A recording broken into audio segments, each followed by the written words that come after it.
माननीय प्रधानमंत्री श्रीमान नरेंद्र मोदी जी का जोरदार अभिनंदन करें, जिनके आशीर्वाद के बाद हमारे अपने सरकार के गठन के साथ हमारे माननीय गृह मंत्री जी, माननीय प्रधानमंत्री जी लगातार नवाचार को, अच्छे कामों को प्रोत्साहन दे रहे हैं। और खासकर ये बताना चाहूंगा, हमारे प्रदेश के अंदर किसानों की आय बढ़ाने के लिए, दूध का उत्पादन बढ़ाने के लिए भी बनासकांठा से नेशनल डेयरी डेवलपमेंट बोर्ड, और आप सहकारिता मंत्री भी हैं, इस नाते से किसानों की आय खेती की फसल से तो बढ़ना ही चाहिए, लेकिन दूध उत्पादन भी बढ़े, और दूध उत्पादन के आधार पर घर घर व्यक्ति के जीवन में सुख समृद्धि आए।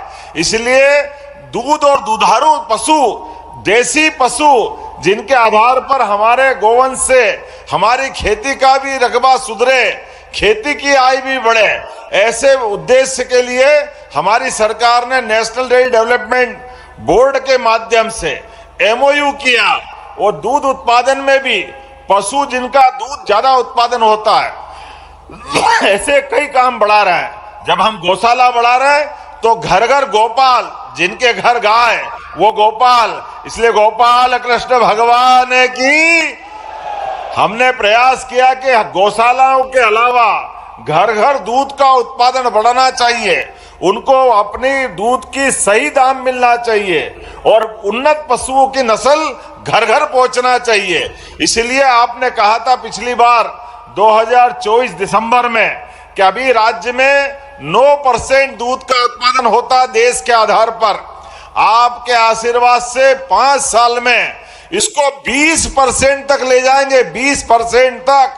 जोरदार अभिनंदन करें, ये बड़ा संकल्प है, लेकिन आपके आशीर्वाद से पूरा होने वाला है।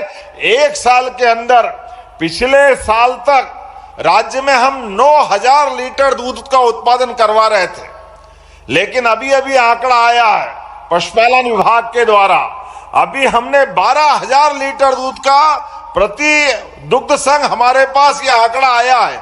25% खरीदने के आधार पर बढ़ा है, लेकिन इसको 20% तक ले जाना है।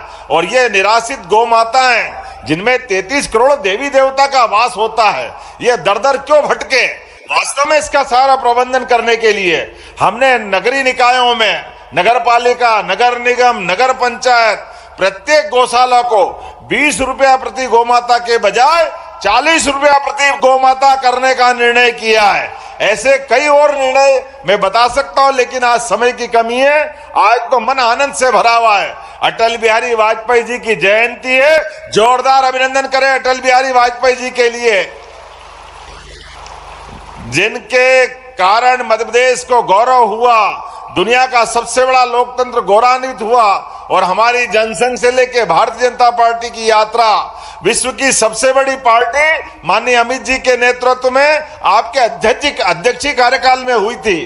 तो मैं आज आपको केवल राज्य के 2 हिस्से, एक ग्वालियर में अटल जी के जन्म स्थान पर 2 लाख करोड़ से ज्यादा के अलग अलग प्रकार के उद्योग धंधों का भूमि पूजन किया, और युवाओं को रोजगार दिलाने के लिए, गरीबों की जिंदगी बेहतर करने के लिए, किसान और महिला की जिंदगी बेहतर करने के लिए एक बड़े प्रोजेक्ट का वहां आपने शुभारंभ किया, और यह गौशाला के अंदर हमको प्रोत्साहन देने आए। जोरदार अभिनंदन करें। मध्य प्रदेश की धरती पर मैं आपका स्वागत करता हूं, अभिनंदन करता हूं, और लगातार आपका ये मार्गदर्शन मिलता रहेगा। इसी उम्मीद के साथ आपका लिए हमारे पास तो एक और बड़ा प्रोजेक्ट है।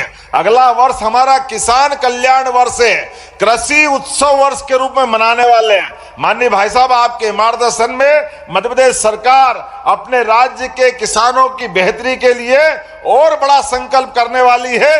पुनः आपका वंदन, अभिनंदन। बोलिए भारत माता की।